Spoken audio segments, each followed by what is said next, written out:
Shalom, selamat pagi Bapak Ibu Saudara yang dikasih Tuhan. Pagi hari ini kita jumpa kembali dalam Mana Rema. Sebelumnya kita akan sama-sama berdoa terlebih dahulu. Bapak mengucap syukur buat kesempatan kami boleh kembali belajar kebenaran firman-Mu lewat renungan Mana Rema. Urapi hamba-Mu, urapi kami semua, taruh kehendak-Mu untuk disampaikan, sebab itu menjadi jawaban bagi setiap pribadi yang mendengar kebenaran ini. Terima kasih, dalam nama Tuhan Yesus kami sudah berdoa. Haleluya, amin. Bapak Ibu Saudara yang dikasih Tuhan, pagi ini kita akan sama-sama belajar sebuah kebenaran yang saya beri tema belajar dari kesalahan. 1 Korintus 10 ayat 6 sampai 12 saya akan membaca. 1 Korintus 10 ayat 6 sampai 12.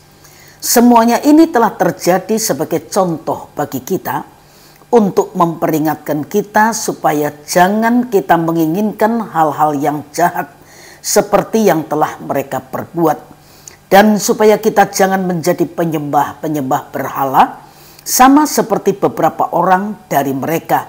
Seperti ada tertulis, maka duduklah bangsa itu untuk makan dan minum, kemudian bangunlah mereka dan bersukaria. Janganlah kita melakukan percabulan seperti yang dilakukan oleh beberapa orang dari mereka, sehingga pada satu hari telah tewas 23.000 orang.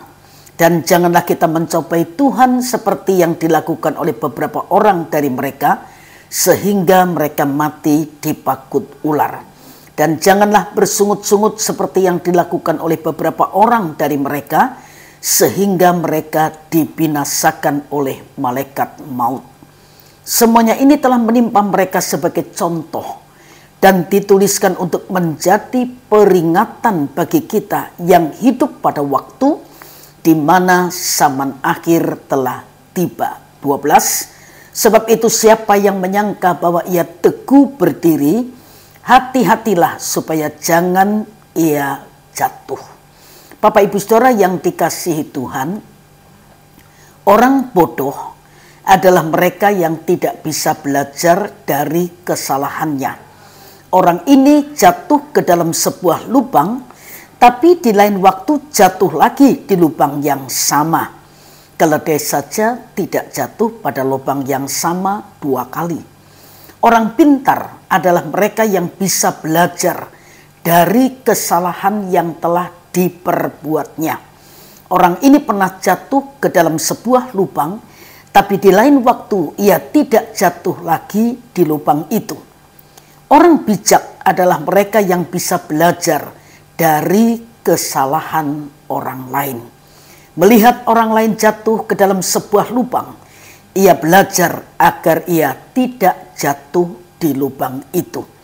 Melalui surat yang ditulisnya, Rasul Paulus menghendaki agar jemaat Korintus menjadi orang-orang yang lebih bijak.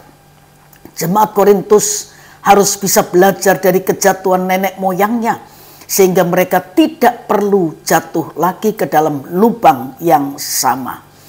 Semuanya ini menjadi contoh untuk memperingatkan kita agar kita tidak melakukan berbagai macam dosa yang dilakukan oleh nenek moyang kita, yaitu bangsa Israel.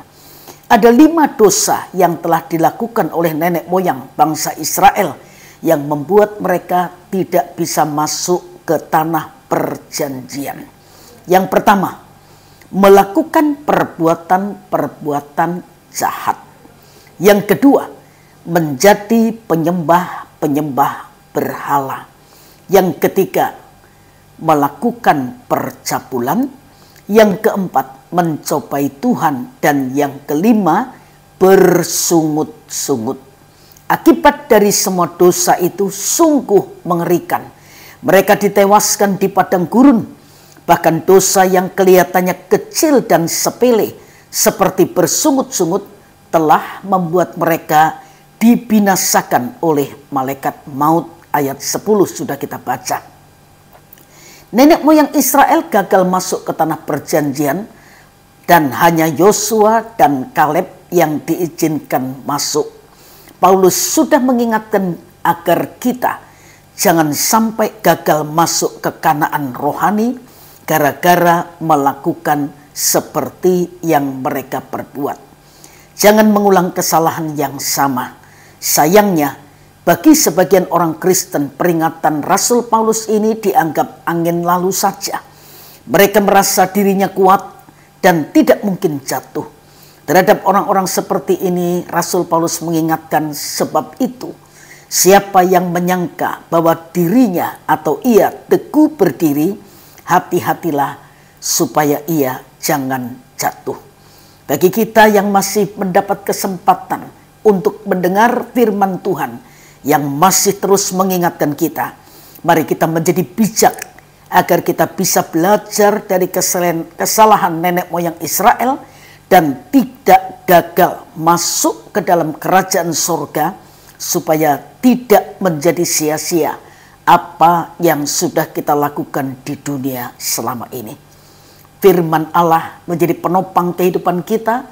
Roh Kudus penolong itu mengingatkan kita, memimpin kita berjalan dalam seluruh kebenaran, supaya kita tetap hidup selaras dengan kehendak Tuhan.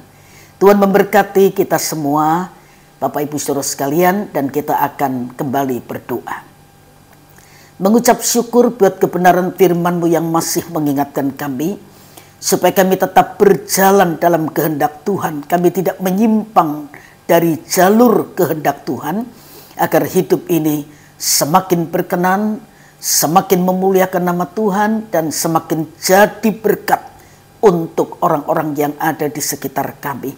Meteraikan firman-Mu dan hamba berdoa, terjemahkan lebih dari yang hamba-Mu bisa sampaikan.